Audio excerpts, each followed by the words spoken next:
Assalamualaikum warahmatullahi wabarakatuh. Berjumpa lagi bersama pecinta bola sejati. Apa kabar sahabat pecinta bola sejati? Semoga hari ini kita selalu dalam lindungan Allah Subhanahu wa taala.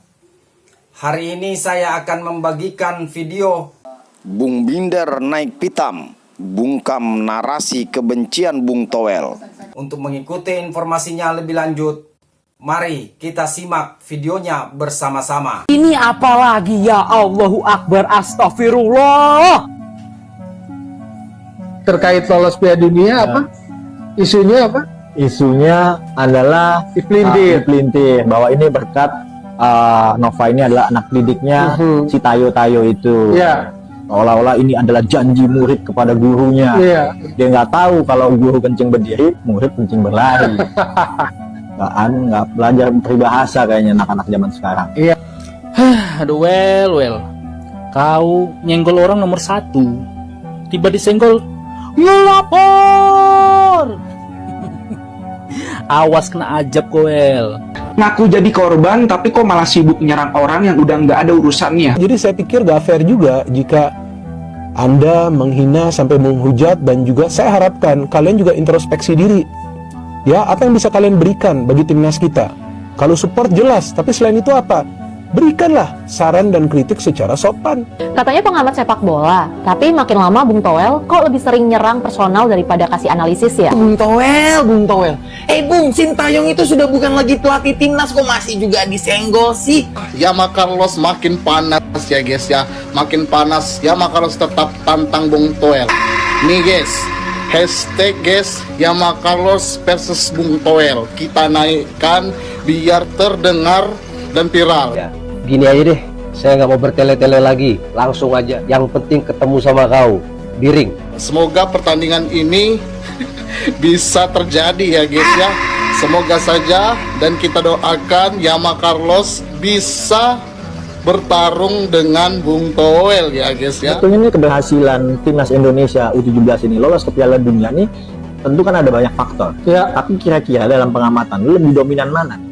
Memang Nova cocok untuk pegang anak-anak U17 ini, mungkin karena sudah cukup lama ya, Nova ya. Atau ini memang karena juga ada faktor peran federasi, kan sudah pasti. Cuma gue pengen lu melihat bobotnya lebih tinggi yang mana nih? Perannya Nova sebagai pelatih kepala, perannya PSSI, atau perannya si hantu ini yang membayang-bayangi, kalau bahasa lo itu permen karet, kalau bahasa lo hantu terus gitu ya. Hantu terus. Iya. Nah, persoalannya bedanya gue mengkritisi Sintayong soal gaya main bertahan itu kan lama, 2020 sampai 2024. 4 tahun. Iya, dari proses AFF sampai kualifikasi Piala Dunia. Dari banyak pemain lokal sampai naturalisasi banyak. Ketika ditambahin naturalisasi pun jumlahnya mulai dari 6, 8, 10, 12, 15 sampai sekarang 19 terakhir. Itu kan kalau Sintayong kan tetap defend, pendekatannya negatif. Gitu loh. Sempat diragukan ya gara-gara gagal membawa Indonesia juara di turnamen Mortal Kombat Piala AFF U16 2024. Sampai doi disebut terlalu Sintayongisme. Jadi kalau dibilang Nova ini STY-isme, kemarin 2 pertandingan kemarin nggak ada defend-defendnya tuh Nova. Yang mana? Yang lawan yang nggak ada. Justru berani keluar. Dan kalau bicara sepak bola kita sebetulnya nggak karakter ya, culture sepak bola Indonesia itu nggak defend. Nggak perlu juga total football, lupakanlah total football. Ya kan, lupakan. Dan Indonesia tidak bermain full menyerang, bagus. Hasilnya apa? Jadi dari sejak zaman dulu kan kita selalu punya wingback yang sangat kuat. Wingback atau sayap. Mau Waskito, mau Abdul Qadir, mau sampai generasinya siapa? Andik Firmansyah, mau generasinya. Sampai sekarang kita nggak pernah kekurangan pemain sayap Indonesia itu. Jadi yang bilang bahwa Indonesia itu selalu menerapkan taktik defense itu kenapa tuh? Apa karena nggak ngerti bola? Apa karena masih belum move on dari hantu masa lalu itu? Gue tuh nggak habis pikir ya teman-teman sama Bung Toel. Dia lagi-lagi nyenggol Sintayong. Padahal udah nggak jadi pelatih timnas gitu. Kau ini asal yang berbau STY, kau hujat atas nama kritik. Coach Nova adalah orang yang paham menghargai seseorang, yaitu yang bernama STY. Bahkan Coach Nova tidak segan-segan mengatakan STY sangat berjasa untuk karir kepelatihannya. Ya, jadi janganlah kita menjadi orang-orang yang pengecut. Tapi mungkin jika Anda diberikan seragam, diberikan sepatu, Mungkin Anda sudah gemeteran duluan untuk main. Mungkin juga seperti yang saya katakan sebelumnya, Anda sudah main ceret duluan. Ya, saya yakin itu. Kita nanya tukang angkot nih, fotonya nih. Satu kata untuk beliau. Banyak bacot. Ayo ke sini. Satu kata untuk beliau. Goblok. Satu kata untuk beliau. Lapet. Lapet. Fotografer ntar dulu. Oh ya. Satu kata untuk beliau. Bapuk.